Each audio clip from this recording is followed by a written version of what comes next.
dapat satu orang. Alhamdulillah, Rabbil Alamin.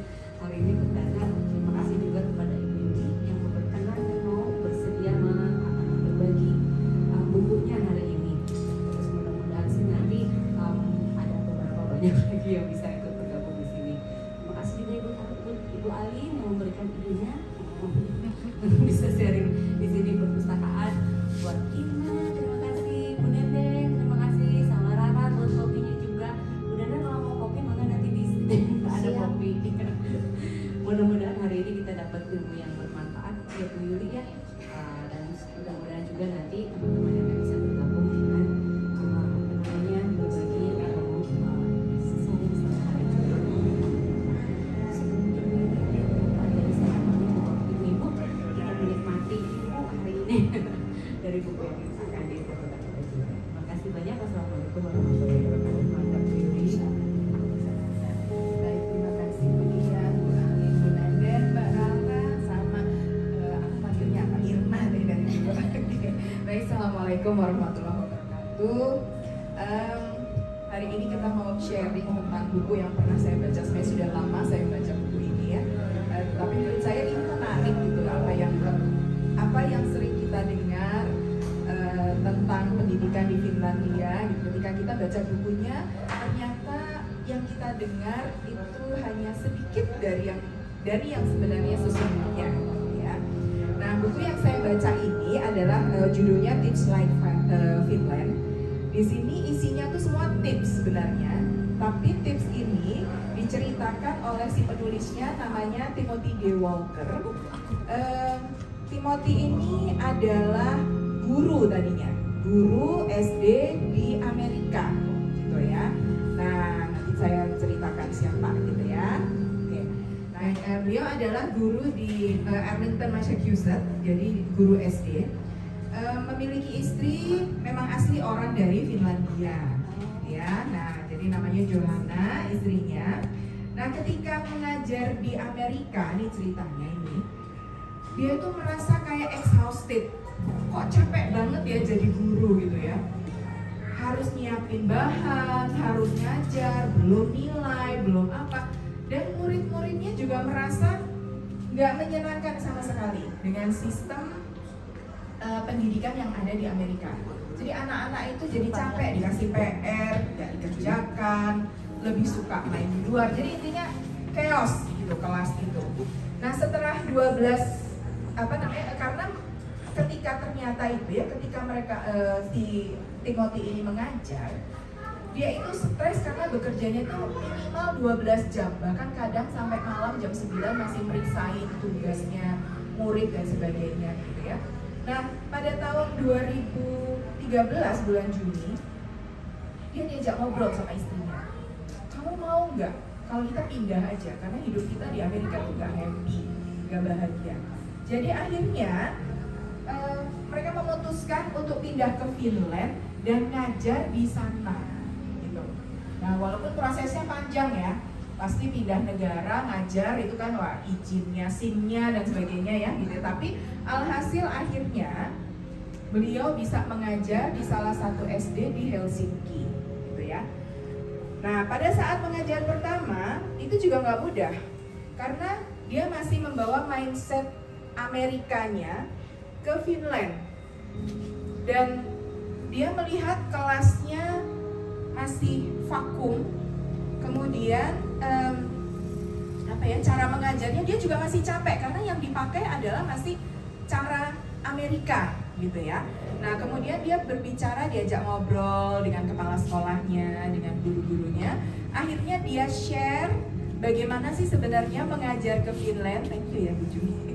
Bagaimana sih sebenarnya mengajar di Finland itu gitu ya. Nah, buku inilah cerita tentang beliau itu merubah mindset, merubah pola bagaimana sebenarnya mengajar di Finland.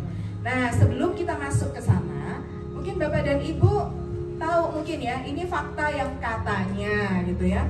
Di Finland itu pendidikannya itu seperti ini gitu. Banyak jam istirahat, PISA skornya tertinggi tahun 2018 ya. Kemudian wajib belajarnya 9 tahun dan mulai umur 7 tahun. Jadi PAUD tidak masuk gitu ya. Nah, kemudian belajarnya itu hanya ini nih, 4 sampai 5 jam sehari. Kenapa? Karena di sana itu terus terang Bapak dan Ibu gelap. Iya. Finland itu gelap. Jadi ada fase pada saat musim dingin 3 bulan itu matahari atau teras itu hanya muncul maksimal 2 jam sehari di sana. Jadi ini saya cerita bukan katanya ya, bukan kebetulan anak saya pernah di sana, jadi ngerasain gitu. Jadi dia bilang katanya, Bunda pokoknya kalau musim dingin aku mau turun ya, katanya dia bilang gitu. Kenapa? Ya stres Bunda, malam banget gitu kan, malam kok gitu. Nggak habis-habis. Jadi dia foto jendela kamarnya. Menurut Bunda ini jam berapa? Katanya gitu kan. Saya ngeliat tuh kayak mau maghrib gitu lah ceritanya tuh kayak ya udah mulai gelap mau maghrib gitu ya. Terus dia bilang Bunda ini jam 2 siang katanya gitu. jadi kebayang saya akhirnya mengerti gitu ya. Tapi ada masa di mana terang terus. Jam 9 malam itu masih kayak jam 2 siang. Jadi makanya di sana itu kalau malam itu kordennya hitam gitu. Jadi supaya dia bisa tidur gitu. Nah, jadi kenapa kok cuma 4 sampai 5 jam? Ini udah berdasarkan penelitian kata mereka itu jam efektif. Nah, katanya gitu ya. Kita juga punya jam efektif bekerja gitu. Terus tidak ada pekerjaan rumah, bener nggak ya? Biasanya gitu kan di Finland nggak ada PR gitu ya. Siapa bilang ada gitu ya? Ada gitu. Nah, terus disebut gurunya tuh kualitas tertinggi di dunia gitu ya. Nah, ini memang saya tanyakan ke anak saya apa bener gitu ya. Nah, anak saya tuh saya suruh ya pokoknya selama di sana pokoknya nggak kuliah doang deh, pokoknya saya suruh gitu jalan-jalan ke PAUD gitu. Kamu lihat deh di PAUD anak-anak diajarin apa gitu ya. Dia tanya-tanya, dia memang bilang ke temennya yang orang Finland bilang di sana guru PAUD sekalipun minimal S2 gitu di sana. Jadi itu adalah standar kualifikasi guru. Jadi S1 itu nggak bisa jadi guru gitu ya. Nah itu jadi ini fakta-fakta di sana. Kemudian UN itu hanya 1 kali pada saat dia selesai high school gitu ya. Apakah ketika high school 3 tahun kemudian dia selesai? Makasih, mangga sini duduk di dalam aja. Waalaikumsalam. Nah, ternyata tidak. Jadi ternyata tidak. Jadi high schoolnya selesai dulu.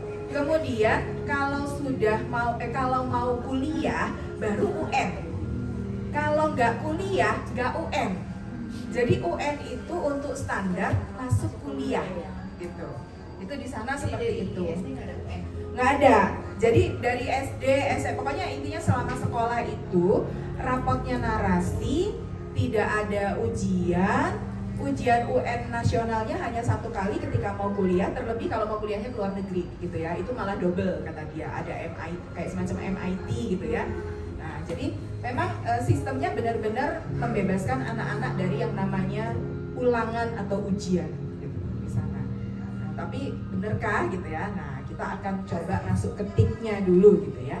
Apa sih yang dilakukan di sana gitu? Ini berlaku untuk semua ya Bapak dan Ibu. Jadi artinya mulai SD, SMP, SMA. Nah, saya ngomongnya gini aja karena sebenarnya namanya di sana rodo angel aku nggak bisa bahasa suami gitu kan. Jadi anakku yang ngerti. Nah, jadi jam pelajaran mereka itu 45 menit. Tapi untuk masuk ke jam pelajaran berikutnya harus istirahat 15 menit. Gitu. Kenapa? Karena mengistirahatkan otak bukan cuma anak tapi juga guru. Jadi di sana 1 jam pelajarannya memang betul 45 menit benar. Nah, terus gimana kalau misalnya matematika 2 JP gitu ya? Ya berarti di tengah-tengah ada istirahat baru nanti belajar lagi. Nah, 15 menit ini anak-anak di mana? Mereka boleh di kelas, boleh di luar dan tidak tergantung cuaca. Mau lagi hujan salju, mau lagi hujan, tetap aja main di luar. Kenapa? Karena mereka punya pemikiran bahwa itu hanya hujan, maka yang perlu disediakan sekolah adalah siapin jas hujan biar anak-anak main di luar tapi pakai jas hujan. Gitu. Jadi semua serba seperti itu. Nah, tetapi ketika dia masuk sekolah menengah, jam istirahatnya itu lebih pendek, 10 menit gitu. Nah, biasanya kan memang kalau anak-anak udah SMP, SMA udah jaim ya, udah nggak mau suruh lari sepak bola di luar, udah nggak mau. Tapi kalau yang untuk anak PAUD, SD, wah itu masih seneng lah gitu ya keluar. Nah, pada saat ini gurunya itu juga boleh di kelas, boleh di luar.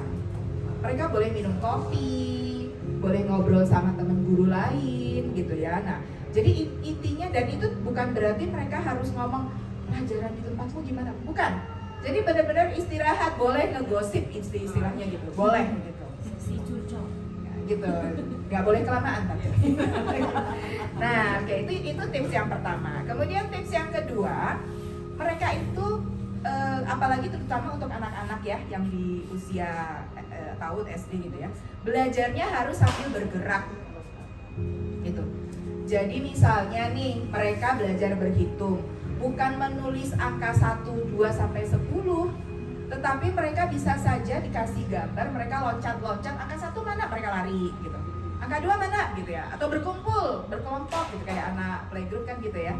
Nah, dengan seperti itu anak-anak itu akan lebih cepat ingat gitu. Jadi anak-anak tuh satu dibikin seneng dong 45 menit sekali istirahat ya gitu kan, seneng pasti anak-anak boleh main.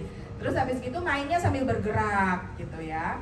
Nah, kemudian juga apa saja, mau pakai bola, mau pakai apa, semua disediakan dan semuanya boleh dipakai gitu ya. Nah, kemudian yang ketiga adalah recharge setelah sepulang sekolah, wajib, dan ini diberitahukan ke orang tua. Jadi artinya ketika mereka punya tugas, mereka sebisa mungkin diselesaikan di sekolah. Jadi sampai rumah benar-benar recharge. Nah, kalau anak-anak kita gimana tuh ibu-ibu? Kalau ibu-ibu pulang sekolah gitu? Pulang sekolah les ya Pak ya? Atau kalau enggak ibunya pasti teriak, kalau mau main PR-nya dulu gitu kan ya. Ini nggak boleh gitu. Jadi orang tua tidak boleh. Anak-anak hanya boleh makan dan apa saja yang mereka mau jalan-jalan boleh, mau main boleh, intinya recharge. Dan itu juga berlaku untuk guru. Artinya guru sampai di rumah ya nggak perlu menyiapkan pelajaran buat besok, nggak perlu gitu. Karena dia harusnya menyiapkan pelajaran itu di sekolah pada saat sudah selesai mengajar gitu. Jadi itu yang membuat mereka itu lebih refleks, refleksinya lebih dalam gitu ya. Jadi tatap muka dengan siswanya itu ya benar-benar dimanfaatkan. Kemudian mereka recharge, mau ngobrol, mau jalan-jalan gitu ya. Kalau di Finland itu yang paling, ini kata anak saya ya, yang paling disukain sama orang-orang itu pada saat musim semi, musim apalagi musim panas gitu ya, terus musim gugur, itu adalah mereka itu refreshnya jalan-jalan ke hutan. Di sana banyak hutan, tapi hutannya nggak kayak kita. Kalau kita mah pasti pada takutnya apa coba? Ntar ada Mbak Kunti gitu. Ntar ada si Mas Genduwo gitu kan ya. Enggak, tuh kalau di sana itu hutannya rapi gitu ya, rapi gitu. Enggak hutan kota juga sih Bu, hutannya kayak jadi yang kalau saya lihat di foto anak saya itu jarak pohonnya itu agak jauh-jauh ya, tertata gitu. Jadi kebun ya. Bukan kebun, hutan, nggak banyak hutan. Nanti ada pinggir. Kalau kita kan hutan tropis ya. Ya rimbun gitu ya kalau hutan kita gitu. Kalau di sana enggak.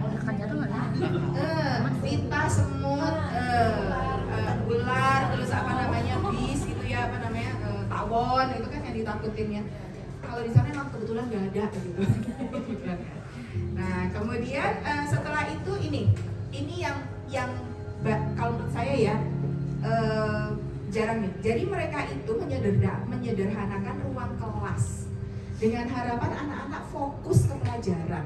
Jadi yang namanya gantungan itu diminimalisir. Nah kalau kita kan semakin ramai semakin bagus gitu ya. Atau masuk ke kelasnya TK, rame banget, bintang-bintang, bunga-bunga digantung-gantung semua ya. Nah ini enggak. Jadi semakin sepi semakin bagus. Gitu. Nah, kemudian bagaimana dengan hasil karya anak gitu ya? Hanya yang terbaik yang boleh digantung. Jadi anak itu mendapat apresiasi bahwa dia yang terbaik bulan ini. Misalnya kalau itu kan tinggal gurunya yang ngatur mau mingguan, mau bulanan gitu ya. Hanya di situ. Nah, kalau kita kan biar anaknya nggak nangis, pajang semuanya gitu kan. Nah, jadi ini perbedaannya. Sehingga akhirnya si anak itu ketika dia itu akan melihat hasil karyanya, oh iya saya diapresiasi. Untuk gantung hasil karya saya di situ itu nggak gampang loh, gitu. Nah itu akan diapresiasi juga oleh teman-temannya, gitu. Nah, jadi ini hal yang apa ya agak berbeda, gitu ya, di kita dan di sana. Nah ini menghirup udara segar, gitu ya. Jadi kelas sedapat mungkin kalau bisa dibuka, jendelanya dibuka. Terus anak-anak pada saat istirahat boleh menghirup udara segar. Kalau bagus lagi kalau keluar, gitu ya. Kenapa? Karena ternyata oksigen dalam ruangan itu kan nggak sebanyak oksigen di luar, gitu ya. Nah, karena tidak sebanyak oksigen di luar, asupan oksigen ini sebenarnya dibutuhkan anak-anak untuk merefresh otaknya mereka. Jadi sedapat mungkin mereka begitu dibuka, gitu. Jadi istirahat tuh mau dipakai di dalam, di luar silakan aja, gitu ya. Nah pada saat belajar pun kalau memungkinkan dibuka, gitu ya. Kan kalau di sana mereka lihat cuaca soalnya, karena cuaca tuh pagi katanya hujan sejam, habis gitu tiba-tiba gelap ya kayak gitu ya. Nah itu mereka menyesuaikan itu. Nah ini adalah mengajak anak-anak masuk ke alam liar. Jadi mulai TK itu anak saya mau cerita ya, TK itu setiap seminggu 2 kali anak-anak itu dibawa keliling kota. Nah keliling kotanya tuh pakai ini nih, pakai rompi orange itu yang pakai orange, kalau kita hijau kali ya, yang lalu lintas itu loh. Nah jadi supaya nanti kalau mobil apa itu lihat kan, oh ini anak-anak sedang jalan gitu ya. Orange semuanya kalau di Indonesia. Orange itu di KPK ya. Anan gitu. Ya, jadi nah caranya membawa ke alam liar itu nggak serta merta tiba-tiba anak TK gitu dibawa ke, ayo kita jalan-jalan keluar gitu, anaknya bisa takut ya. Nah dikenalin dulu di dalam kelas, kemudian diajak ke lingkungan dulu, baru setelah itu benar-benar diajak ke hutan bertahap gitu. Nah kenapa kok mereka itu dibolehkan seperti ini gitu ya, supaya mereka itu bisa belajar dengan apapun, tidak bergantung pada buku atau pada textbook atau pada alat-alat yang disiapkan. Jadi misalnya mungkin belajar hitung dengan memetik daun atau mengambil daun jatuh. Kemudian mereka mengenali misalnya pelajaran biologi gitu ya, biota dan sebagainya. Mereka silakan disuruh cari gitu. Dan anak di sana itu anak kecil juga nggak takut pegang serangga. Kan kalau anak kita takut ya, pegang ulet, pegang apa gitu ya. Karena mereka pelajarin dulu di ini. Oh yang berbulu nggak boleh dipegang, ya mereka nggak akan pegang. Jadi mengajarkan anak untuk aware, menjaga dirinya sendiri gitu ya. Nah kemudian ini menjaga kedamaian.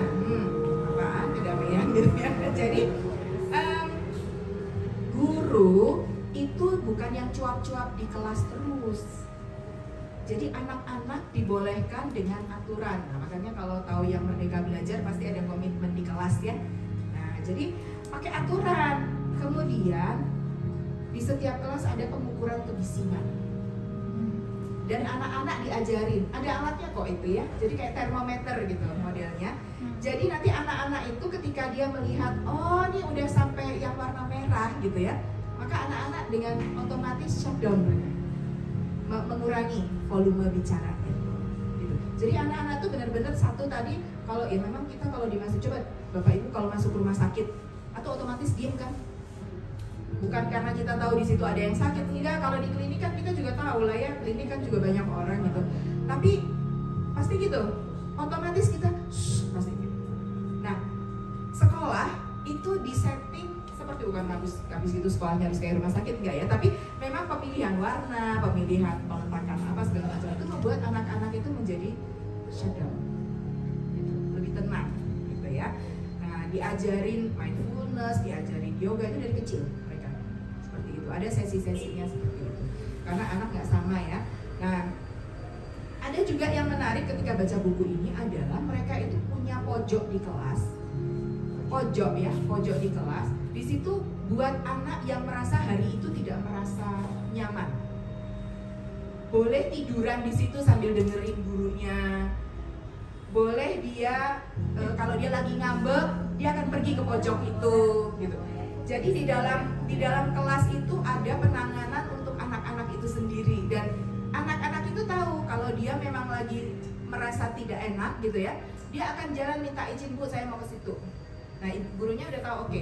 Dan teman-temannya ketika melihat seperti itu, teman-temannya tahu dia nggak mau diganggu.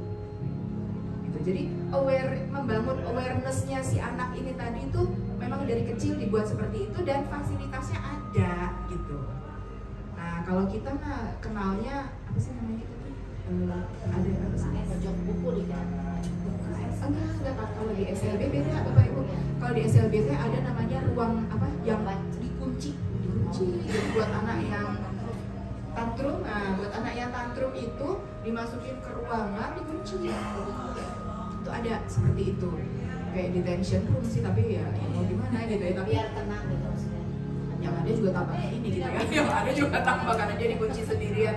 Jadi sampai dindingnya dikasih busa-busa gitu supaya anak nggak membenturkan kepala dan sebagainya kayak gitu. Nah, jadi penanganannya beda gitu ya. Nah, kalau di sana memang dihormati si anak itu. Nah, kemudian kita masuk kedua. Kalau yang tadi itu kita ini masalah kesejahteraan ya. Jadi kesejahteraan tuh tinggi banget di sana. Nanti kita akan lihat nanti ketika semakin ke belakang ya, di mana kesejahteraan anak itu benar-benar diinikan gitu ya, diperhatikan. Nah, seperti ini rasa memiliki. Sekolah, bukan sekolah ini, bahkan guru boleh merekrut tim kesejahteraan sesuai dengan kebutuhan anaknya.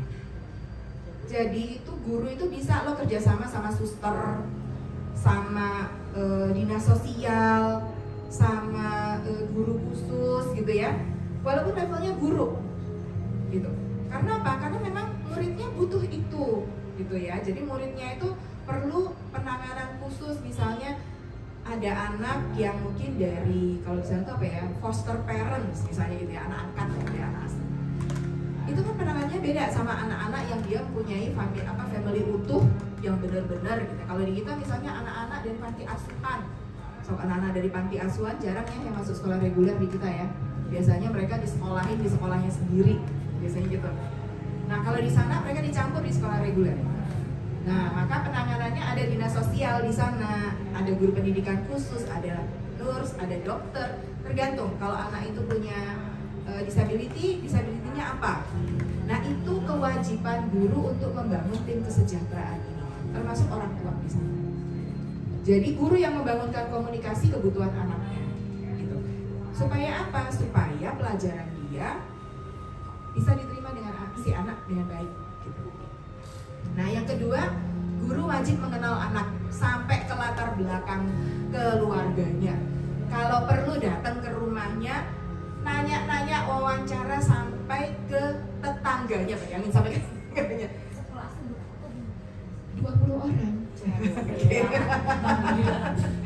Ada di sana mah anaknya sedikit-sedikit. Itu tuh sekolah negeri, Bu. Sekolah negeri itu. Sekolah Di swasta. sana, Finland ini negara sosialis. Jadi di sana tidak ada sekolah negeri atau sekolah swasta. Semua sekolah dibiayai oleh negara. Oh, negeri berarti. Gitu ya. Kecuali university. Jadi university itu di sana beda sistemnya. University memang semua di sana itu bayar. Ya, semua university bayar. Tetapi untuk anak Finland atau untuk anak European European country, di sana mereka punya privilege. Mereka satu bisa mengajukan kredit untuk kuliah, bayangin kredit untuk kuliah. Gitu. Jadi pinjem duit ke bank buat bayar kuliah, nanti kalau sudah kerja dia boleh nyicil. Nah, itu negara yang punya kayak begitu tuh biasanya tuh Finland, Sweden, Norway. Kalau di Asia, Singapura udah bisa kayak gitu. Unpad udah? Iya, allowance untuk itu. Jadi nanti keuntungannya apa dengan allowance itu? dia nanti akan dicarikan tempat kerja sama si banknya juga kalau nggak dapat kerja, gitu. Ya supaya bisa bayar utang kan. Kalau gitu minjem aja. Minjem ya. Minjem aja kalau gitu. Minjem ya. Gitu. Satu itu. Yang kedua, beasiswa. Beasiswa itu ya memang untuk anak pinter ya. Nah kalau dia utang berarti kan dia harus bayar gitu kan. Nah tapi kalau dia pinter dia nggak perlu bayar, dia malah dikasih sama negara. Gitu. Biasa aja. Di sana mah jadi pinter bu, beneran deh. Gitu. Jadi dan ini berlaku untuk semua jenjang di university. Jadi kalau di sana university intinya bayar, nggak ada yang free. Gitu. Malah bayar. Tapi kalau yang tadi makanya kenapa tadi mereka bilang 9 tahun tadi ya, sampai high school itu free di sana. Gitu ya. Nah makanya si guru itu benar-benar dibayar oleh negara. Kita ngomong guru ya bukan dosen ya. Kalau dosen beda lagi sistemnya. Jadi 9 tahun sampai SMP, SMA, tetapi itu kan wajib belajarnya bu. Tapi fasilitasnya sampai SMA, sampai lulus, gitu. Nah, jadi makanya kenapa guru benar-benar di sana gaji paling tinggi di Finland itu adalah sebagai suster, paling tinggi, perawat. Yang kedua adalah guru. Jadi di sana manajer bank gajinya lebih rendah dari guru. Direktur pajak. Direktur pajak, direktur bea cukai itu kan yang udah selesai dicopotin ini. Selesai dicopotin. Jadi katanya mendingan sekolah nih daripada jadi Kalau sekarang setan mah cari kerja sendiri bu, nggak ini lagi, nggak ikatan dinas lagi ya Semua. Tuh, nah, terus yang terakhir, kemudian yang membuat mereka bisa blend dengan murid adalah guru main sama murid dan ikut aturan muridnya. Misalnya nih muridnya bilang kita mau main sepak bola, oke, bapak hanya boleh jadi kiper ya, nggak boleh jadi main gitu ya. Ya gurunya nurut, gitu. Gitu ya. Kita mau main petak umpet gitu ya. Bapak harus yang sembunyi gitu kan. Cepat ketahuan soalnya kalau gurunya. Sini mangga silakan. Jadi kalau gurunya sepak bola kan jadi nanti nggak ke gol-golan soalnya gede kan gurunya. Tapi giliran main petak umpet gurunya kudu yang umpet soalnya biar cepat ketahuan. Gede kan gurunya. Jadi gitu. Jadi intinya guru itu bermain dengan murid gitu. Nah ini biasanya dilakukan paling banyak ketika awal tahun ajaran. Awal tahun ajaran mereka itu semester gitu ya. Jadi awal semester kan biasa anak-anak nih habis main sama keluarga, habis liburan, suka mager kan gitu. Mau sekolah udah cutinya, sekolah lagi gitu kan. Nah jadi minggu pertama gurunya itu main terus sama muridnya gitu. Jadi istilahnya sebenarnya teh ya, kalau orang kita teh dikasih permen dulu baru lu belajar gitu. Gitu. Nah ini caranya mereka gitu ya. Nah kemudian mereka ini punya ini nih, merayakan hasil pembelajaran mereka. Merayakannya apa? Apakah bikin perayaan di kelas atau apa? Enggak. Jadi misalnya itu ada tugas misalnya. Oke, semua tugas, semua sudah presentasi, siap, anak-anak berhasil nih menyelesaikan tugasnya semua. Maka guru memberi kesempatan pada anak-anak untuk menikmati keberhasilan mereka. Nah itu sudah merayakan. Jadi bukan berarti harus dikasih hadiah atau bikin panggung atau apa, bukan. Jadi artinya merayakan itu celebrate dan itu disebutkan gitu ya. Anak-anak kita berhasil, berarti kita rayakan ya ini karena kita udah berhasil misalnya seperti itu. Nama anak-anak itu bisa ngapain aja. Bisa dikasih hadiah, oke 10 menit karena kita berhasil, maka anak-anak boleh ngapain aja, mau baca boleh, mau main Lego boleh, mau apa boleh. Itu adalah bagian dari perayaan yang memang menggunakan apa sih isi kelas itu. Nah kemudian ini mengejar mimpi kelas. Anak-anak dari kecil itu sudah dikasih target. Di setiap sekolah pasti ada dong acara khusus. Kalau misalnya SMP, SMA ada apa tuh ya biasanya ya? Sama dulu Sama tuh apa bu? sama tuh kenaikan kelas bu. Oh kenaikan kelas. Celebrating. Oke. Bisa saja gitu, misalnya oke, tahun ini kita harus jadi kelas dengan KKM tertinggi misalnya gitu. Nah itu tuh ditetapin di awal tahun. Misalnya tahun ini kita harus juara kelas terbersih misalnya gitu.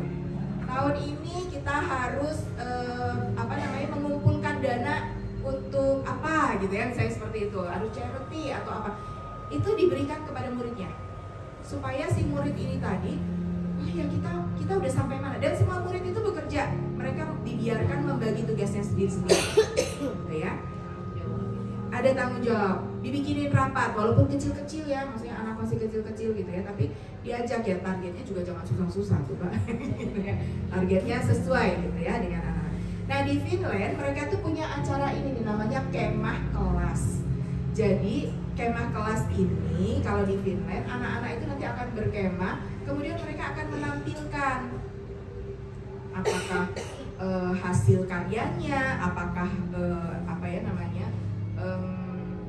tampilan pentasnya atau apapun gitu ya. Dan mereka nanti nugget biayanya dari mana? Dari anak-anak sendiri yang ngumpulin. Mau jualan kue, untungnya masukin kas kelas. Mau bantu kebersihan, mereka dapat honor, kasih kas kelas. Dan itu bukan buat pribadi ya. Kan anak-anak misalnya dia membantu tukang sampah di sana dikasih duit misalnya gitu ya. Dia memang bekerja untuk kelasnya, maka uang itu sama anak-anak akan dikasihkan ke bendara kelas. Seperti itu. Nah, kebutuhan biaya ini mereka kumpulin, itu seperti apa? Ya itulah proyeknya, mewakili kelas nanti mau buat apa. Nanti ketika kemah kelas, mereka akan pakai uangnya itu. Nah, itu yang disebut mengejar mimpi kelas. Jadi ada target di mana semua satu kelas itu bisa menikmati. Ya. Nah, kemudian ini menghapus bullying. Nah, ini memang di kita juga banyak ya. Tetapi mereka benar-benar menanganinya itu bukan cuma sekedar mengingatkan atau memberi hukuman ya, tetapi memang sampai ke profesional. Kalau memang dia penanganannya sudah tidak bisa dengan guru, tidak bisa dengan orang tua, maka orang tua itu harus menyerahkan dia ke profesional, apakah ke psikiatri atau kepada psikolog seperti itu. Nah jadi ini hal yang peran guru kelas itu dituntut. Nah kalau kita kan gurunya, saya nggak tahu, nggak kenal anak itu. Nah kembali lagi tadi, makanya harus kenal. Dan bullying ini kan tidak hanya di sekolah, tidak hanya di kelas, bisa di rumah dengan kakak adiknya, bahkan orang tua dan sebagainya. Nah ini perannya itu guru, makanya kenapa guru tadi harus kenal sampai ke rumah, sampai ke tetangga, mereka yang bicara. Nah kemudian ini diajak berkawan. Nah kalau misalnya bilang kan berkawan kan biasa Bu, kalau udah main pasti berkawan. Nah bedanya di sekolah ini, mereka anak-anak itu diajarkan berkawan dengan kakak kelas jauh gitu. Jadi misalnya anak kelas 6 bisa berkawan sama anak kelas 1 gitu. Jadi anak-anak tuh diajarin gitu ya, kamu kalau sama adik tuh bicaranya kayak begini, kamu kalau sama kakak seperti ini, kamu berteman main bareng itu boleh gitu. Ini lintas generasi seperti ini membuat si kakak jadi aware menjaga adiknya, si adik belajar hormat untuk yang lebih senior. Di kita sih kita ada kok ini filosofi ini, cuman dilakukan apa enggak, nah itu yang nggak tahu gitu kan. Yang ada juga kakak ngebully adiknya yang ada gitu ya. Coba anak SMP, anak SMA kelas 3 udah siap-siap nih cari korban bulian gitu. Nah kemudian yang ke-15 adalah kebebasan, di mana anak-anak ini dibolehkan mengatur jadwal belajarnya, mengerjakan tugasnya, tapi harus tanggung jawab dan harus sesuai dengan sistem. Jadi ketika guru nih dikasih tugas, misalnya guru, saya ingin anak-anak paham tentang geometri misalnya, bentuk bangun misalnya begitu ya. Nah anak-anak itu dibebaskan, kamu mau mengenal bentuk bangun apa, kayak gitu kan. Oh saya mau segitiga, saya mau kubus, saya mau lingkaran, saya mau apa. Itu menjadi proyek PR mereka. Jadi bukan berarti nggak bisa, kamu harus tahu lingkaran, persegi panjang, segitiga dulu gitu. Enggak gitu ya. Jadi si anak boleh sesuai dengan minatnya dia.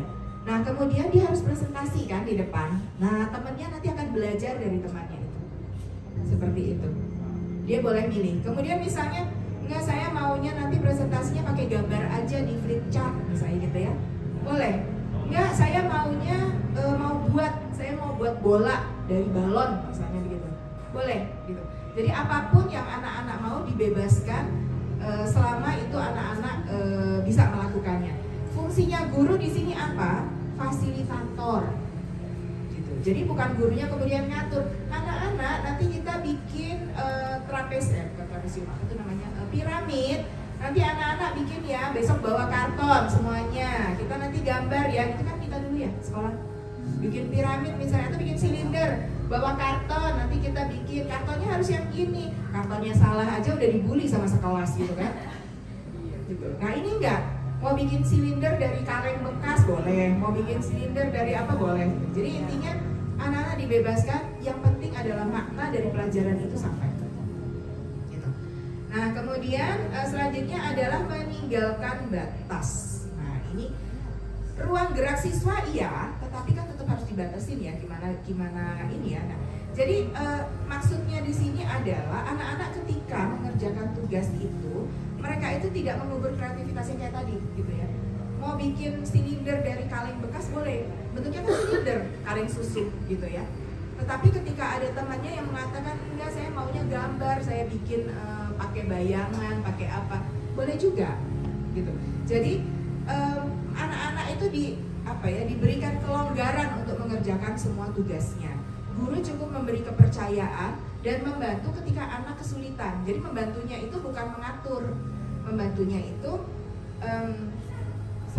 Pak, saya pengen bikin piramid tapi dari karton, tapi saya nggak ngerti gimana cara gambarnya di karton.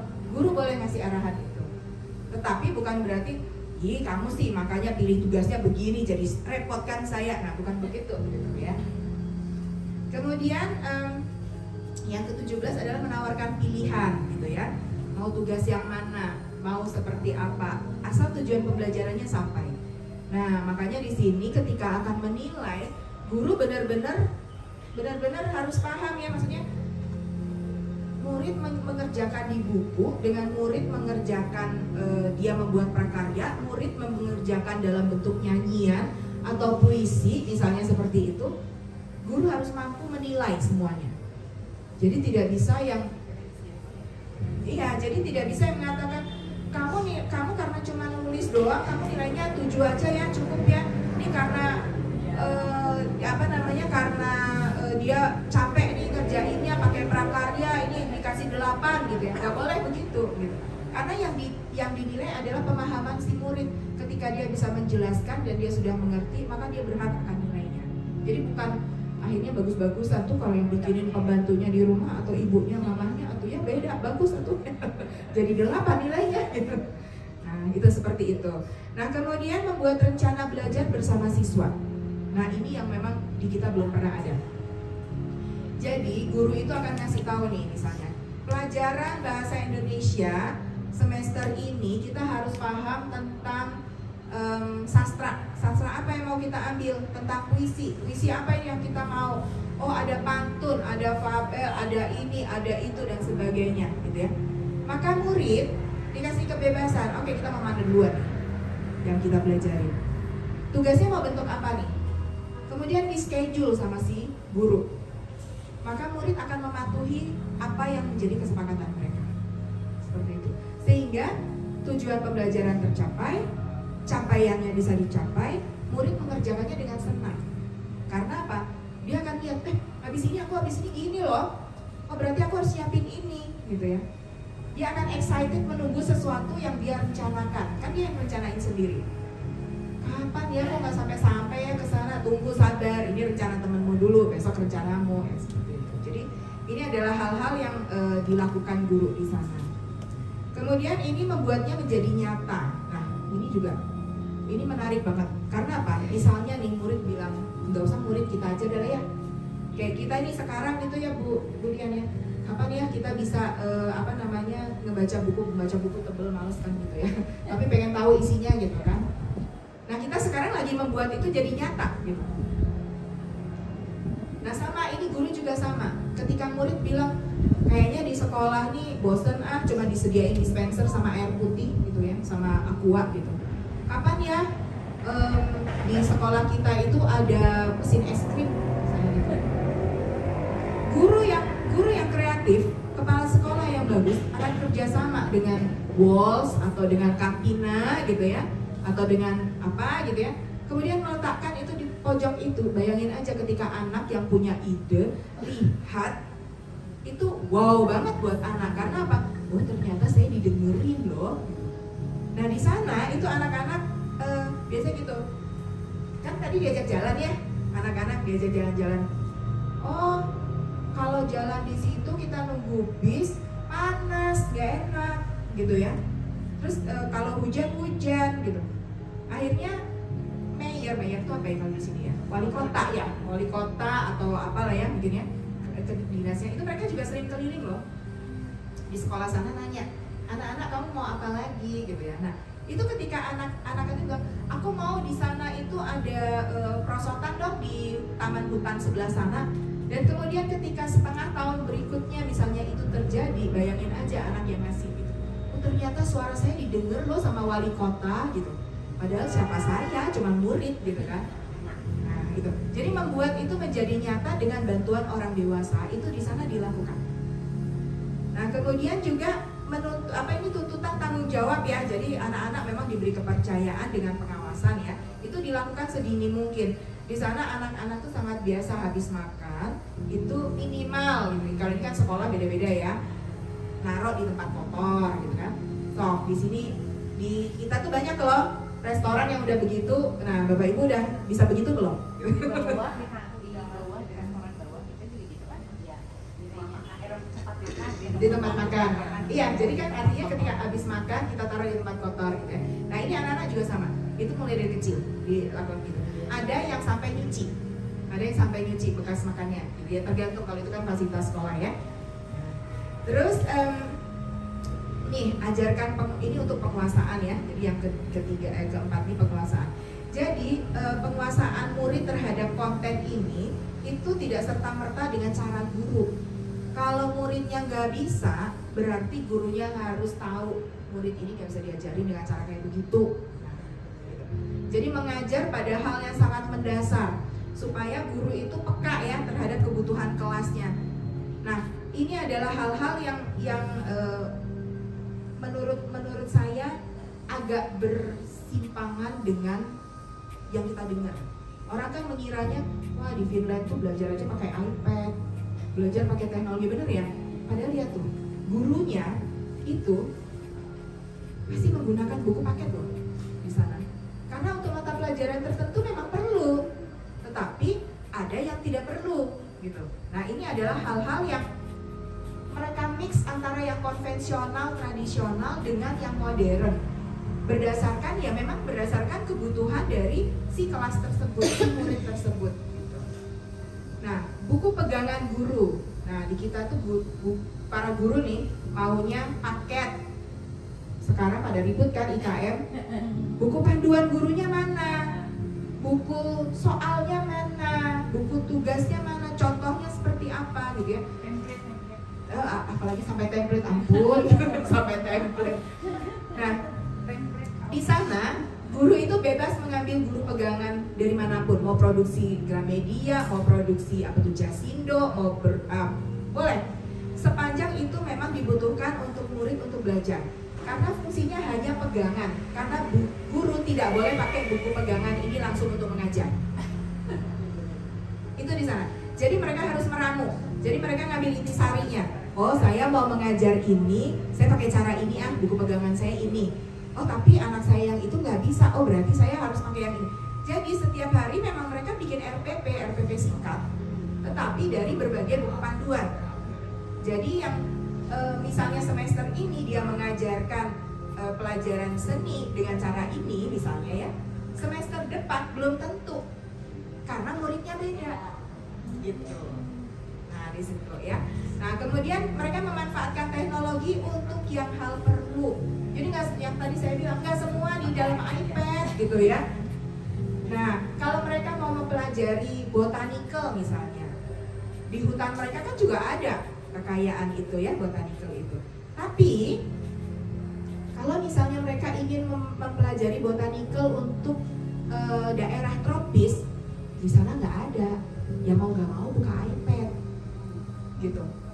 Nah jadi bukan serta-merta semua harus dengan teknologi, gitu ya. Jadi itu hal-hal yang mereka minati. Memasukkan musik. Nah ini ngajarin, ngapalin atau mempelajarin hal tertentu dengan musik. Mereka nyanyi, mereka tepuk, mereka main kontekan di meja. Itu mereka lakukan semuanya. Mereka mau sambil loncat-loncat, sambil bikin lagu baru selalu ada. Semester depan belum tentu ada.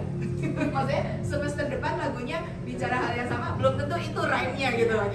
Jadi itu dilakukan sepanjang muridnya suka gitu. Kadang-kadang suka ya, ada guru, saya dulu paling suka. Zaman saya yang main kontekan gitu sih. Di meja kan kita main kontek gitu, maksudnya pakai tangan yang gitu kan ya. Dulu taluan. Kalau di Sunda taluan, talu meja. Nah begitu. Itu kan hal yang menyenangkannya untuk murid. Sok, zaman saya, pasti ribut ya, pasti gurunya langsung pakai pengharis jeder gitu kan. Kalau nggak ada juri kan gitu nih kan. Padahal coba kalau gurunya itu memasukkan substansi pelajaran di musik itu sebagai ritme, cepet loh muridnya itu akan paham gitu ya. Nah di sana mereka lakukan itu, bukan berarti harus ada piano, ada gitar, enggak, seadanya aja mereka pakai. Kemudian di sini guru itu berlaku sebagai pelatih. Nah dia akan naikkan setiap level muridnya. Misalnya, jadi nggak akan sama. Makanya di dalam kelas itu benar-benar guru sebagai fasilitator. Nggak ada misalnya, oke, 2 minggu ini kita akan belajar tentang fisika kecepatan gerak misalnya gitu ya. Nah murid yang sana akan belajar urusan rumus. Mungkin yang sini dia sibuk tuh mainan dengan labnya dan sebagainya, mobil dan sebagainya gitu ya. Yang di sebelah sana mungkin dia sibuk lari-lari, kemudian dia mengukur pakai waktu misalnya seperti itu. Semua boleh gitu. Guru hanya tinggal ngawasin.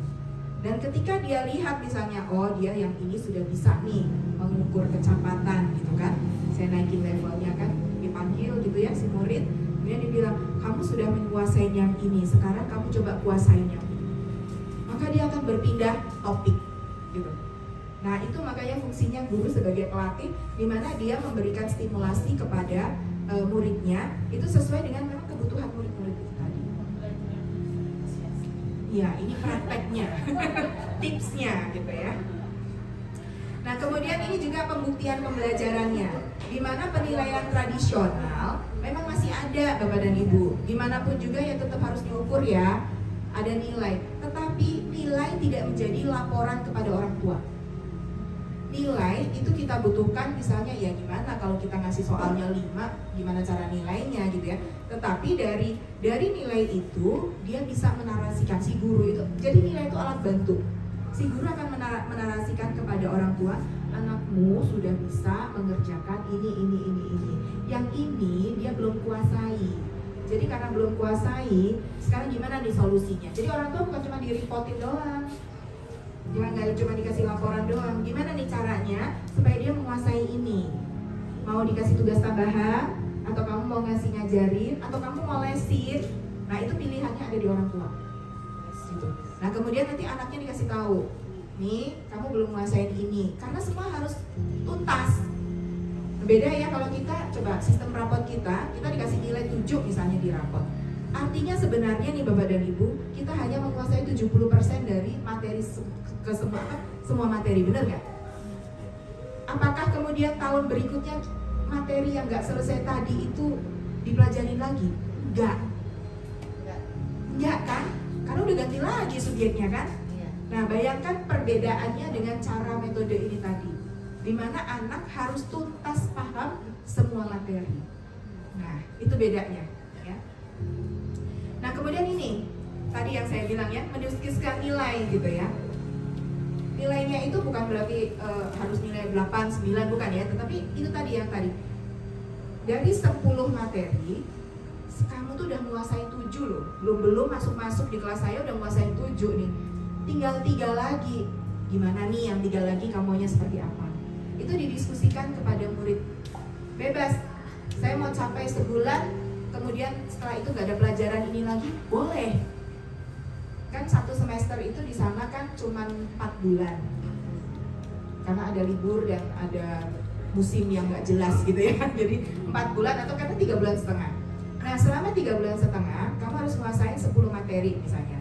Ternyata kamu udah menguasain yang 7, tinggal 3 lagi. Kemudian muridnya bilang, boleh nggak saya kebut itu satu bulan aja. Terus sisanya kamu mau perencanakan untuk apa? Saya mau belajar yang buat ini, materi yang lain misalnya seperti itu. Boleh. Di sana boleh. Gitu. Dan itu tetapi ada levelnya ya Bapak Ibu. Anak kelas 3 ke bawah nggak boleh. Itu hanya boleh untuk anak kelas 4 ke atas. Karena kalau kelas 3 ke bawah ya, karena kelas 3 ke bawah kan masih belajar baca, tulis, hitungannya itu doang tuh. Sastra, puisi, lagu, itu yang mereka pelajari ya. Nah, kemudian mencari flow. Nah, ini nih, ini memang gurunya kudu apa ya? Ngikutin gitu. Ketika muridnya lagi suka belajar ini, dia tahu gimana ngikutin ritme muridnya dan dia tahu kapan harus stop. Kapan dia harus pindah gitu ya. Nah, ini memang semua guru wajib tahu. Ini yang berbeda. Di tempat kita kejar target, nggak ada flow di tempat kita. Harus selesai nih hari ini gitu ya. Nah, kemudian berkulit tebal. Kalau di kita disebutnya muka tembok. Jadi yang namanya guru nggak boleh malu ketika dia harus badut di depan murid-muridnya. Nggak boleh malu bercanda, nggak boleh jaim, gitu ya. Apalagi nanti kalau di depan orang tua, dia harus mengajarkan bagaimana dia berlaku, mencontohkan, gitu ya. Nah, guru harus punya ketahanan diri ini, gitu ya. Jadi supaya apa? Supaya itu tadi. Nah, kemudian dia akan mengajarkan ini nih. Ketika dia emosi, ya namanya manusia ya. Nah, diajarkan mindfulness di sini dia gimana harus mengkondisikan, menarik napas dalam. Apalagi kalau sudah berhadapan dengan orang tua yang marah-marah. Kenapa anak saya begini? Kenapa begitu? Kenapa begini? Asli mukanya guru harus tetap senyum. Itu tadi disebut ya, muka tebel nahan malu, muka tebel nahan dimarahin gitu ya. Ini gitu. Si guru itu apa ya? Multi memang, makanya nggak salah ya kalau digajinya Pak lebih gede daripada manajer bank gitu ya, bahkan direktur gitu ya. Nah kemudian ini menarik nih, kolaborasi lewat kopi. Nah di sana itu punya kebiasaan ngopi gitu ya. Jadi punya kebiasaan ngopi. Jadi apa yang dibicarakan ketika istirahat panjang setelah selesai mengajar, itu mereka bisa ngobrol sambil ngopi, sharing. Yuk Bu Dian besok masuk kelas saya dong. Saya itu nggak paham loh cara nerangin puisi. Bu Dian teh pinter kan, yuk Bu Dian nanti yang ngisi ya di kelas saya. Itu melalui ini tadi, bincang-bincang sambil ngopi.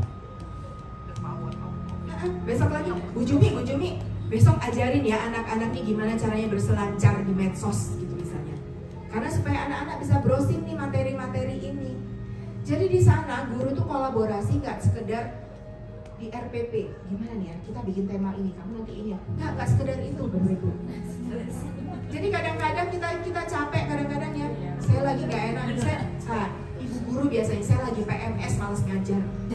Sok aja Bapak, Pak besok ajarin ya Mbak ya. Nah gitu. Besok ya Pak materi ini gitu.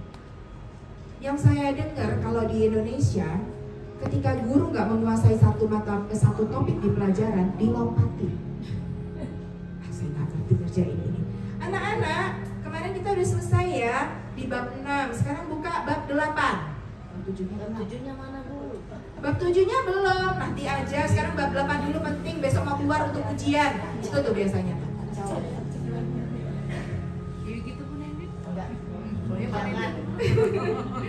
Jadi gitu nah. Kalau di sana ketika saya nggak bisa ngajar bab 7, saya panggil Bu Irma kan bisa ngajar bab 7 ya, besok masuk ya di kelas saya. Tolong ajarin anak-anak. Saya nggak bisa Bu. Mau nganter anak. Alasan. Dan guru tidak boleh menolak di sana. harus mau Bapak Ibu ya. Jadi gitu. Nah, kemudian ini Mi, menyambut para ahli. Bisa saja teman guru, bisa saja tiba-tiba nih. Nah, ini yang biasanya anak SMP atau SMA, biasanya kalau sudah masuk pelajaran biologi, menjelaskan tentang apa reproduksi. Nah, gurunya pasti malu padaan. Udah panggil aja ibu perawat atau ibu dokter suruh ngejelasin. Itu tadi makanya tadi ada tim kesejahteraan, ada tim apa itu support, mereka boleh menjelaskan. Jadi di sana kadang-kadang manajer bank juga bisa ngajar, kadang-kadang pejabat eselon 2 itu tiba-tiba masuk sekolah SD hanya untuk ngajarin satu materi gitu. Di sana sangat bisa. Merdeka belajar. Iya, benar-benar merdeka belajar. Ya. Nah, ini dia. Kalau mau liburan, ya liburan. Aduh, saya juga belum bisa, Pak. Saya liburan mau laptop. Tapi di sana benar-benar liburan itu harus cuti, harus diambil, dan cuti harus pergi. Jangan bawa laptop. Jadi cuti Jadi cuti itu kita mau cuti. Kalau kita di cuti ini cuman ditulis apa coba? Kalau lihat form kita udah bener loh cuti itu. Cuti bisa dihubungi di mana, tujuannya apa gitu ya. Itu udah bener Bapak dan Ibu. Tapi kalau kita cuti pasti buat apa coba? Buat urusan itu mertua saya mau mantu adik yang paling kecil. Bukan me time. Saya cuti, anak saya soalnya sakit di rumah sakit. Jadi cuti kita itu selalu diambil untuk hal-hal yang penting untuk keperluan orang lain, bukan untuk kita. Di sana nggak boleh Bapak dan Ibu. Di sana yang namanya cuti kudu liburan. Gitu. Dikasih duit lagi. Karena cutinya nggak boleh di rumah. Jadi kalau cuti itu diinspeksi dulu gitu. Ibu mau kemana cutinya? Enggak, saya cutinya mau di rumah aja, istirahat di rumah, mau nonton gitu. Enggak boleh ibu, nggak dikasih cuti. Cuti harus pergi di sana. Dia dikasih duit, memang benar dikasih duit. Jadi dikasih uang apa istilahnya mereka tuh uang cuti. Cuti terjadi. Memang benar. Sebulan gaji loh. Di sana dikasihnya sebulan gaji untuk liburan.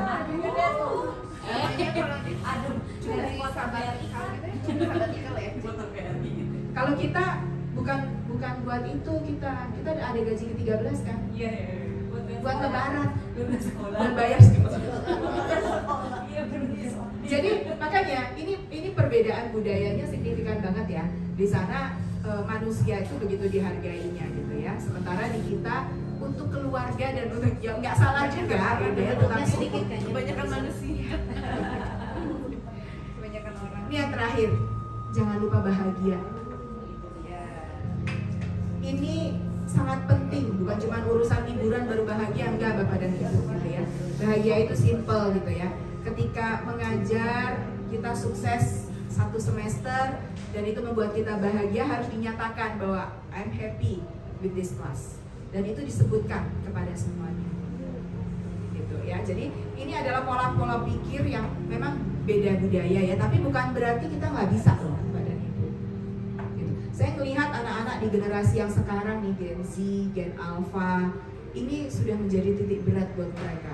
Jadi jangan heran kalau Bapak dan Ibu sama putra-putrinya di rumah gitu kan. Yuk, ikut yuk. Di rumahnya Uwa ada acara, ada yang ulang tahun. Nggak mau di rumah. Jangan salahkan, karena mereka sudah mulai menghargai dirinya bahwa saya butuh ini, saya nggak butuh di sana. Gitu. Ya. Jadi itu Bapak dan Ibu, terima kasih sudah mendengarkan saya ngoceh. Ini berbagi tipsnya, mudah-mudahan yang saya sampaikan gitu ya. Ini ada satu, saya itu penggemarnya Jalaluddin Rumi gitu ya. Jadi banyak quote yang saya suka. Jadi kalau kemarin saya pintar, saya itu karena saya ingin mengubah dunia. Ya, tetapi hari ini saya bijaksana karena saya mengubah diri saya sendiri. Filosofinya seperti itu. Jadi terima kasih banyak. Kalau masih mau ngobrol-ngobrol, silakan saja. saya nanti kalau ini share Budian yang tanggung jawab kalau mau share. Silakan aja. Share-nya boleh di ini aja di grup komunitas, nggak usah bikin grup-grup lagi nanti eksklusif kita. Gitu Bapak dan Ibu ya. Sambil ngobrol-ngobrol. Iya sambil ngobrol silakan. Di, Mangga.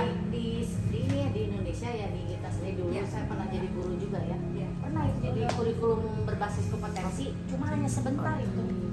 Per indikator, kalau indikator sebelumnya belum. Silakan Bapak ya, Bapak dan Ibu kalau mau ngambil minum sama snack silakan. Ya. Pas indikator per indikator gitu ya KBK, tapi nggak jalan itu sebenarnya pernah itu karena uji coba ngikut ke Finlandia memang waktu itu, tapi nggak jadi Bu, diganti lagi itu memang udah itu pernah kali gitu kurikulum sekolah kita itu. Pola ganti-ganti. pikir ternyata. Iya. Jadi yang saya lihat kalau di Indonesia nih ya Bapak dan Ibu ya, orang itu sebenarnya banyak yang pintar kok, banyak yang bisa gitu ya. Hanya kalau yang saya lihat itu semua yang dibangun nih nunggu pola pikir pemimpinnya. Iya betul. Karena dianggapnya sampai sekarang di mindsetnya dianggapnya yang bisa melakukan perubahan itu yang ada di Yang atas. ada di atas. Nah tadi kan anak-anak ini sudah mulai diajarkan ya Bapak dan Ibu gimana apa yang dia pikirkan, apa yang dia inginkan, tadi yang disebut bukti nyata tadi ya, itu ternyata bisa terwujud. Karena apa? Karena Finlandia itu mencoba sistem di mana orang yang ada di bawah bisa merubah sistem. Jadi bukan cuma pemimpinnya. Jadi konsep pemimpin melayani itu benar-benar diterapkan. Nah ini ada salah satu yang menarik waktu anak saya di sana. Anak saya kan mahasiswa ya. Nah kemudian di sana itu kalau di kita ada yang namanya apa sih Pak, PKL ya? Ya, PKL. PKL. Ya, So, PPL sama ada PPL, PKL. PPL, PKL, KKN lah, apalah gitu ya, macam-macam. Intinya ke masyarakat lah ya. Kalau di kita semua pasti larinya ke cari perusahaan, pergi ke sini, pergi ke situ gitu ya. Nah, anak saya di sana sempat ngalami PKL. Itu anak-anak itu bukan disiapkan atau bukan di-apply. Kalau di sini di Indonesia sudah mulai apply, tapi tetap arahnya ke perusahaan gitu ya. Kalau di sana enggak. Jadi anak-anak itu disediakan satu media itu semacam project gitu ya. Pemerintah yang menyiapkan ada sekian project disampaikan kepada, dan itu khusus untuk anak-anak kuliah. Mereka boleh membentuk tim sesuai dengan kebutuhan project itu. Nah, dan kemudian mereka harus menyampaikan proposal kepada pemerintah supaya mereka diizinkan mengerjakan proyek. Proyeknya simple. Anak saya waktu itu mengajukan dengan teman-temannya, itu adalah proyek untuk membuat shelter bus. Tapi kerjaannya ternyata rumit banget loh Bapak dan Ibu, beneran. Padahal cuma shelter bus, coba kalau di Sita apa? Tentuin lokasinya, apa yang dilakukan. Di sana aja udah. Pokoknya nanti di sini. Desainnya gimana? Jadi anak saya karena mau ngambil itu gitu ya, dia ngumpulin temennya. Ada yang arsitek, ada yang ada yang ekonom, ada yang karena harus dikerjakan sampai ke berapa kebutuhan biayanya. Pokoknya di ini pokoknya dia nyari gitu ya. Nah kemudian dia ajuin proposal. Dari dia ngajuin itu 3, ada shelter bus, ada fasilitas taman bermainnya udah ada, tetapi kayak menambah fasilitas tentang kayak wood atau apa gitu ya. Ada 3 diajuin, yang diterima sama apa ya kayak dinas tata kotanya gitu ya. Itu yang shelter bus. Ternyata untuk menentukan si shelter ini diletakkan di mana, itu anak-anak itu selama 2 minggu harus survei di setiap titik yang mereka duga bisa untuk jadi shelter bus. Dia lihat di titik itu berkumpulnya berapa orang, jauh nggak dari tempat pemukiman orang, butuhnya untuk apa, semua ada reasonnya dan semua harus dituliskan. Kemudian dari hasil itu mereka harus konsultasi kepada kayak di kita tuh kayak dishub gitu ya, sama dishubnya. Kira-kira kalau misalnya shelter bus ini dipakai untuk 100 orang, efisien nggak? Bayangin sampai ke sana loh. Jadi kalau di kita mah coba lihat berapa shelter bus kita itu yang kosong, dicoret-coret, akhirnya nggak kepakai. Iya, karena itu tadi nggak ada survei, hanya berdasarkan pengamatan saja. Nah ini dia sampai hitung berapa kendaraan yang lewat itu juga mempengaruhi. Karena apa? Kendaraan yang lewat artinya orang itu sudah punya alat transportasi, nggak butuh bus di situ. Ya seperti itu. Jarak antar shelter dengan shelter rumit banget. Saya sih sampai dengerin dia cerita aja saya pusing gitu maksudnya ya. Nah, kemudian setelah itu dia desain, dia apa segala macam ya. Setelah selesai kan dikasihkan ya proyeknya ya ke sana. Terus saya nanya, emang proyeknya itu dibuat? Saya bilang gitu. Iya Bu, dibuat katanya gitu. Jadi itulah PKL-nya anak-anak gitu ya. Saya mikir gini ya. Berarti kalau seperti itu di sana nggak butuh perencana dong, saya bilang gitu kan. Nggak butuh apa? Anak saya bilang, oh butuh Bun untuk gedung gede, maksudnya gedung tinggi, untuk tata kota yang lebih luas, itu skupnya berencana. Tetapi untuk yang hal kecil-kecil itu dikasihkan ke anak kuliah. Ada dia proyeknya lagi adalah membuat shelter bus itu nyaman. Kalau di Indonesia panas kan, coba ke busway panas kan. Itu anak saya pernah waktu itu proyeknya di Indonesia ya. Dia bikin itu desainnya khusus supaya angin itu flow-nya bagus gitu ya. Jadi walaupun nggak ada AC, orang nggak kepanasan, orang nggak kena debu. Nah itu dia kerjasama juga sama kayak gitu. Jadi saya sampai mikir gini ya, bagus juga kalau anak-anak dilatih seperti itu gitu ya. Dan ternyata di kurikulum Merdeka kan seperti itu gitu sekarang itu, gitu ya. Nah itu dilatih dari anak-anak tuh masih kecil. Gitu. Saya yang ngedengerin tuh waktu di program PGP kan ada ini ya, ada apa namanya? Sesi di mana ada seminar, terus ada inspirasi dari instruktur gitu kalau nggak salah ya. Ada salah satu instruktur, dia itu Bu Lesti kalau nggak salah. Sekolahnya itu SD di Semarang. Dia bikin project untuk acara 17 Agustusan itu, projectnya adalah bikin tumpeng. Dia bikin tumpeng karena anak-anak mungkin image-nya kalau 17-an ada malam tirakatan, ada tumpeng gitu ya. Tapi ini kan tumpeng versi anak-anak. Jadi ditanya isinya mau apa, tuh dibebasin gitu. Pokoknya desainnya mau seperti apa dibebasin sama dia. Kemudian dia panggil orang tua, nih anakmu mau punya project nih bikin tumpeng kayak begini gitu ya. Kemudian sekarang orang tua maunya gimana nih? Kalau kita kali ya kita langsung ngomong, udah Bu pesenin aja ke catering gitu ya. Nggak boleh. Jadi sekarang maunya gimana? Mau ibu-ibu masak semacam gitu ya. Nanti anak-anak tinggal susun, anak-anak yang makan gitu ya. Atau mau anak-anak juga ikut masak, masaknya yang mana? Itu ditentuin dengan orang tua dan anak-anak.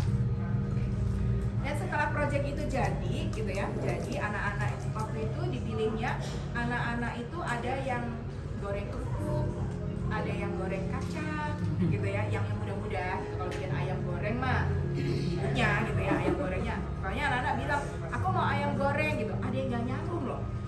Kan orang tumpeng biasanya kayak gimana sih? Tumpeng tuh biasanya isinya ini.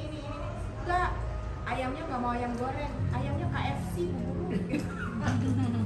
Ada yang begitu. Jadi isinya ada ayam KFC.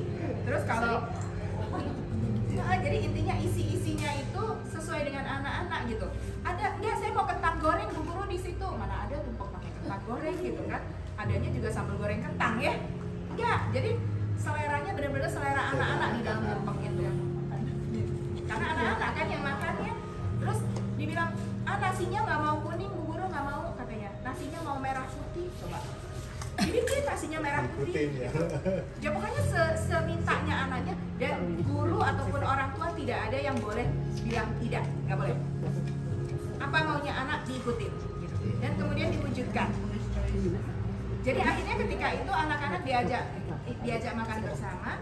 Yang penting lagi adalah anak-anak diajak refleksi, mulai dari gimana proses membuat, gimana rasanya. Semua anak diajarkan untuk bicara perasaannya gimana, rasanya gimana gitu ya. Jadi kayaknya kesannya kalau kita mah orang tua pasti udah pesen aja ribet, anak-anak suruh makan gitu ya. Nggak boleh seperti itu.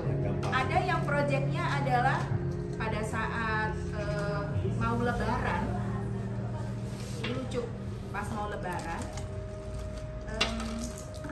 anak-anak kan mikirnya kayak kalau kita kan lo lebaran lah ketupat hijau kuning gitu ya warnanya atau apa yang menghias kelas gitu ya seperti itu ya. Anak-anak nggak mau, dia bilang nggak mau bosen hijau sama kuning, boleh merah sama biru nggak bu guru gitu. Jadilah kelasnya mereka itu kayak hari kemerdekaannya Amerika Serikat merah sama biru kan gitu. Jadi kayak gitu, tapi buat mereka itu lebaran gitu. Nah itu hal-hal yang apa ya, yang mungkin belum banyak mungkin di sekolahnya putra-putrinya bapak dan ibu gitu, tapi kayaknya seperti itu gitu ya nantinya gitu. Kalau kita kan orang Asia penuh warna memang ya. Jadi jangan ngebayangin kayak tadi Finland gitu kan mungkin putih semua begitu. Ya, saya tertarik sekali ya dengan pendidikan dan juga ya, dan juga menjadi apa namanya istilahnya rujukan sebenarnya ya dari pemerintah kita untuk ideal seperti itu. Nah, tetapi pemangku kebijakan itu setengah-setengah,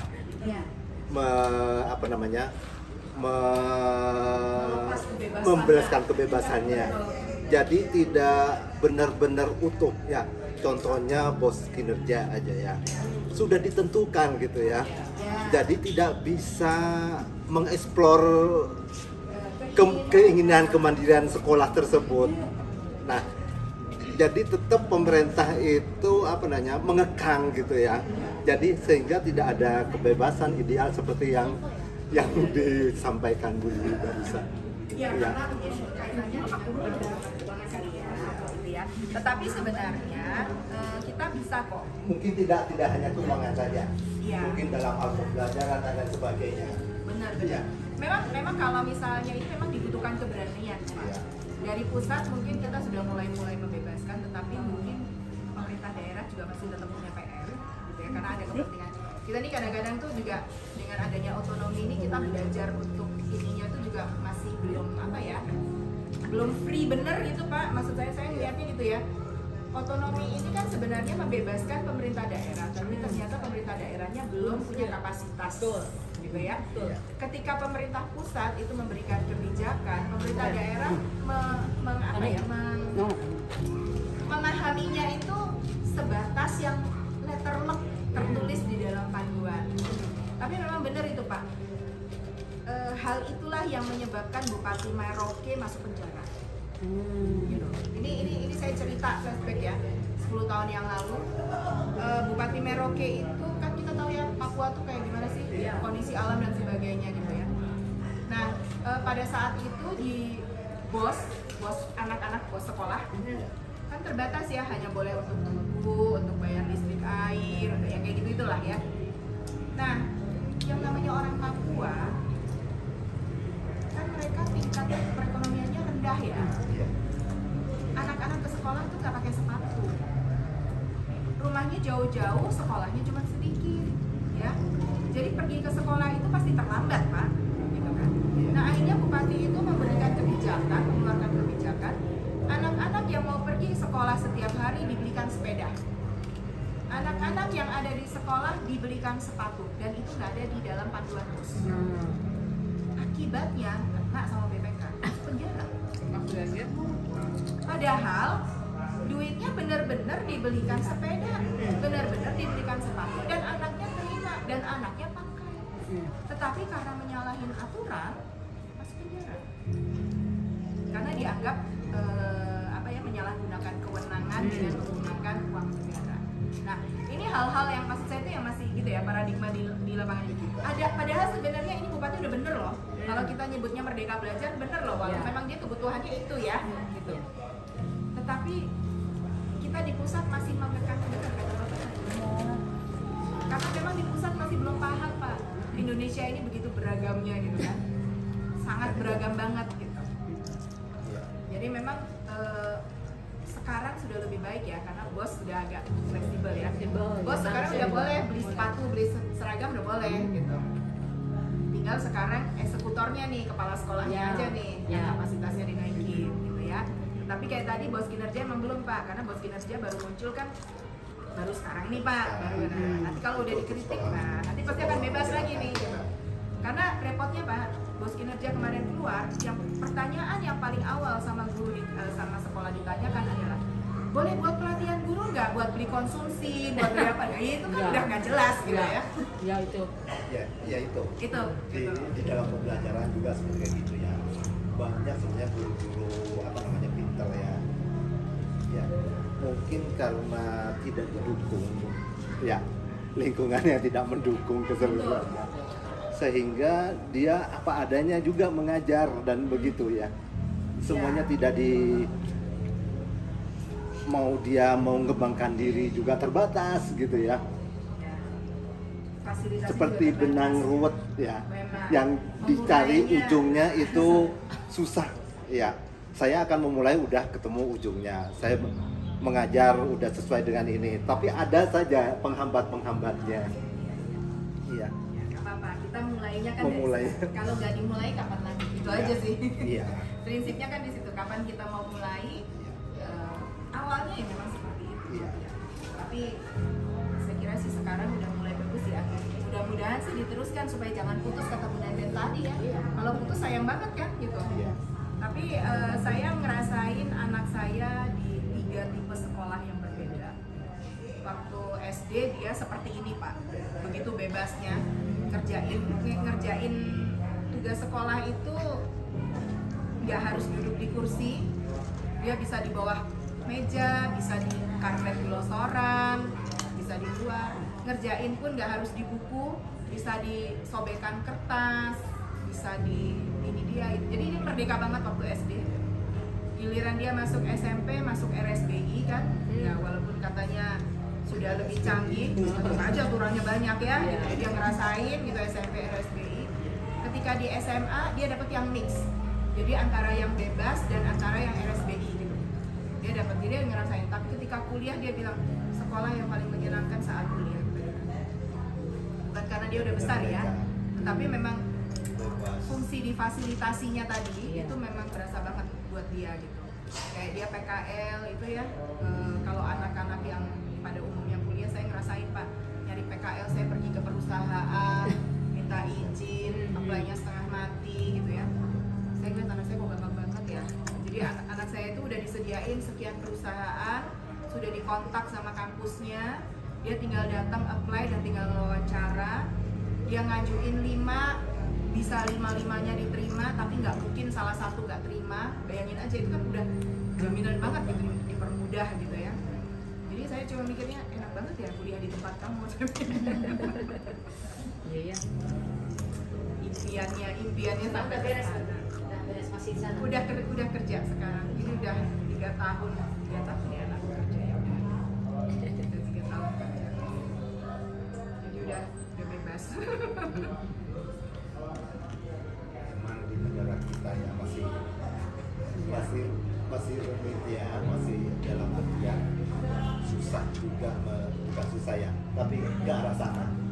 Apapun itu juga yang namanya perubahan itu menuju ke kebaikan kan ya. Pasti, Ya, Pak. pasti Pasti. kebaikan. Karena nggak ada yang mau berubah jadi buruk. Ya enggak, Semua orang ya maunya berubah jadi semuanya, baik. ya. Nah kebijakan-kebijakan itu yang kadang tidak berkelanjutan, yang tidak berkelanjutan. Kita harus mencari Hari. pemimpin yang semangatnya sama ya, Iya. mindsetnya sama. Ya, sama. Kalau waktunya pas sudah mulai sudah ganti gitu kan ya. Itu KBK udah bagus ya, udah waktu Ya, kurikulum. sebenarnya sih kita kan mengikuti ya. Kalau kurikulum pasti akan berubah terus, pasti. Iya, gitu dinamis pasti akan ya. berubah. Karena generasinya beda, tuntutannya juga beda, itu pasti gitu ya. Hanya startingnya aja nih. Kalau sekarang, kalau menurut saya sih, kalau yang sekarang ya itu startingnya agak lumayan. Karena dari apa tuh yang kemarin tuh kurikulum sebelum 2013. 2013 sebelum Sebelumnya 2013 kan KBK, KBK. berbasis kompetensi. nah itu ke 2013 udah agak lumayan karena dia masih mengangkut tema, dia masih mengangkut project gitu ya. Nah sekarang ini merdeka ke Lebih bagus lagi. merdeka memang dia lebih terbuka lagi gitu ya. Kalau menurut saya sih startingnya aja gitu ya. Bayangin ketika dulu kurikulum yang waktu zaman saya SD itu disebut apa sih namanya? CBSA. Masuk ke coba CBSA, murid disuruh aktif. Aktifnya kayak gimana ya, kalian banyak nanya. Nanyanya yang mana? Salah guru naganya. Budak senang apa semua gitu ya. Akhirnya aktifnya akhirnya ngerjain LKS bener. Banyak LKS-nya. Terus dari situ kan masuk ke kurikulum bukan sebelum KBK Bu, apa namanya? KTSP. Ya kan masuk ke KTSP. Nah, itu startingnya itu jauh banget. Iya. Dari yang CBSA ke KTSP itu jauh banget karena konsepnya beda sekali. Yang di sini itu based on practice, yang di KTSP enggak gitu kan. Ya, tapi Kasian banget. kurikulum yang sekarang tuh lebih baik sebenarnya Bu, kalau kurikulum programnya gitu. Iya. Jadi kan itu hasil kajian terus ya, pasti lebih baik gitu. Cuma yang di bawahnya itu yang pelakunya Nah, itu tadi saya bilang baru gitu kan, startingnya itu tadi kan ya, startingnya orangnya, kemudian Orangnya, gitu. beralihnya. Nah, itu memang pengorbanannya di situ Bu. Iya, betul. Sebenarnya kurikulum itu pada zamannya baik. Baik. Tidak baik. Iya benar. Iya. Dulu kurikulum 13 itu baik ya kayak kia. Sekarang kata ini tidak baik katanya kan begitu. Saya itu Sebenarnya tidak ngalami begitu. sekolah, nggak tahu kalau yang lain ngalami nggak. Saya dulu tuh gitu. Saya itu waktu SD bukan karena suka ya. Jadi gini, setiap anak kan pasti ada kesukaannya, ada apa ya, pasti punya. Zaman saya banyak les kan, les nari, les apa, gitu ya kan suka ya. Tapi rata-rata bukan pelajaran sih kalau zaman saya. Saya pelajaran itu baru SMP SMA biasanya. Bukan, maksudnya kayak les berenang itu kan sering ya kalau yang angkatan saya. Nah, saya itu dulu karena ikut les berenang, ikut les karate, ikut nari, itu tuh semuanya itu pasti diarahkannya untuk perform kan. Iya. Kalau yang renang ya kamu sampai lomba gitu ya. Kalau karate kamu sampai dapat levelnya naik gitu ya. Kalau nari ya kamu sampai tampil gitu ya seperti itu kan. Tapi Bapak dan Ibu tahu nilai seni saya hanya 7. Nilai olahraga saya hanya 7. Padahal saya tuh dulu menang lomba renang. Itu saya selalu menang, dapat juara 1 2 gitu ya. Karate saya sampai ban hijau. Nari saya sering banget perform gitu. Gambar, melukis saya juara 3 di Kodia Surabaya gitu kan. Tapi nilai seni saya cuma 7. Nilai olahraga saya cuma 7. Tahu kenapa? Ilmunya kurang peka itu mah ya, harusnya nilainya 90 Ibu kalau begitu ya. Tahu nggak kenapa? Kenapa Bu? Karena pada saat seni Ya. yang dinilai adalah menyanyi. Iya benar. Itu yang jadi nilai, bener ya? Iya. Pada saat olahraga yang dinilai adalah lari 10 kali lapangan bola. Jadi nilai saya 7 Bu. Iya. Padahal olahraga nggak cuma lari ya, seni nggak cuma nyanyi gitu. Nah, itu maksud saya itu hal-hal yang terjadi mungkin masih banyak dan di anak kita masih banyak tuh yang kayak begitu. Iya. Gitu. Padahal sebenarnya kalau kita mau kurikulum merdeka, ya kita nilai ya memang yang anaknya bisa kan. Kalau sekarang tahunnya atlet, anak itu nilainya langsung 90 Iya. olahraga. Sekarang Iya, lihat Sekarang gitu sekarang. anak saya anak atlet udah bagus, apalagi udah nasional gitu ya. Hmm. 6 dikit nilai itu selalu 90, 9 nilai udah juara nasional misalnya gitu kan. Jadi Iya. kalau sekarang benar-benar gitu dilihat gitu. Oh, Betul. ini kelebihannya anak. Nah itu yang masih itu kayak gitu tuh jadinya gitu kan. Iya. Saya kebayang. Jadi tuh nilai olahraga saya Bu dari SD, SMP, SMA itu cuma 7 Bu. Karena gurunya selalu ngambilnya itu olahraganya lari. Lah gimana? Wong saya olahraganya renang, kecepatan saya di air bukan di lapangan. Iya iya. Ya, benar. praktek ya. Iya. Nah itu hal praktek. Iya, padahal kan guru sudah diberi penilaian otentik. Ke bawah Kan seperti sama kayak situasi gitu ya. Tapi ini ya, tidak tujuan pembelajaran berarti itu ya? Iya. Ke bawah. ya ke penilaian situasi otentik kan seharusnya suasana. yang sesuai dengan konten apa yang Iya. di ini kan Iya. Jadi itu hal-hal yang masih terjadi. Kita masih banyak lagi yang Sekarang perubahan ada, perbaikan ada. Ternyata guru tuh tidak melihat dia jago matematik atau ya kelihatan misalnya matematik kurang barangkali yang lain. Gitu. Jangan sampai tidak naik gara-gara ini padahal dia itu misalnya olimpiade gitu kan. Sekarang mah itu kan. Nah, sekarang beda gitu. Atau gurunya juga emang karena situasi jadi belum ada tujuan-tujuan untuk sekarang tuh gimana kurikulum, jadi mengikuti aja gitu, tidak peka juga gurunya, tidak satu persatu kayak di Finlandia gitu ya, tidak mengenal muridnya. iya tidak mengenal muridnya kadang gitu, karena dia tuh atlet gitu ya, atau dia tuh juara apa gitu. Ya, besar guru yang malpraktek juga ngajar IPA tapi ngajar matematika kan gitu. Iya. Kan masih banyak di kita seperti itu. Jadi apa yang dia betul kata Pak Sarip, itu benar kusut banget ya. Kenapa sekolah penggerak itu sekarang memang sudah ke sini ya? Iya. Misalnya rapot juga udah nggak naik Bu ya, nggak ada. Tapi masalahnya sekolah penggerak pun gitu ya, memang filosofinya udah bagus dari atas ya, ada kolaborasi. Tapi secara di lapangan itu ketahuan banget ya bahwa belum orang-orang itu belum bisa berbudaya kayak gitu ya. Maksudnya open mind gitu ya, orang tua, guru gitu ya. Semua tuh emang kolaborasi banyak. Karena ini ada kasus juga Bu Juli ya, misalnya sekolah SD ya, Pak Sarip ya, bahwa kan sekarang menerima yang bisa diajar ya. Iya. Nah, untuk diharapkan seperti yang di Finlandia itu gitu ya, maksudnya diferensiasinya ada. Tetapi kondisi di Indonesia itu gitu ya, ini kita bicara sekolah penggerak yang memang didampingi gitu ya, belum lagi yang tidak didampingi kan gitu ya. Yang didampingi saja kan kapasitas gurunya itu belum sampai ke apa ya namanya psikologi anaknya tuh kurang. Iya. Secara konten itu mungkin dia jago lah, guru-guru penggerak tuh jago lah ya, guru atau guru-guru sekolah penggerak tuh kalau kita yang menilai secara apa namanya Pak Sarip knowledge ya, mereka keren, cara mengajar keren. Tetapi kalau sudah dihadapkan dengan misalnya ya yang tadi ada Bu kasus kayak tadi, misalnya suruh bikin apa ya, ya seinginnya dia aja gitu ya, gambar, pengen disobek kertasnya, malah sampai berlari ke pohon gitu. Nah mungkin untuk di guru Finlandia itu sesuatu hal yang biasa ya, dia udah punya ritmenya. Sedangkan guru di kita yang 30 ya, sekarang 30 orang siswa, satu guru kemudian menghadapi yang seperti itu. Mereka curhat beneran bahwa itu tuh kesulitan mereka untuk menghadapi diferensiasi. Kalau diferensiasi secara konten mungkin dia bisa bisa lah ya. bisa Kalau diatasi. menangani kalau anak ada ya. terkait dengan psikologi, mereka ada kesulitan lah di Indonesia itu, memang kapasitasnya belum ke arah sana, treatment guru-gurunya dan sebagainya.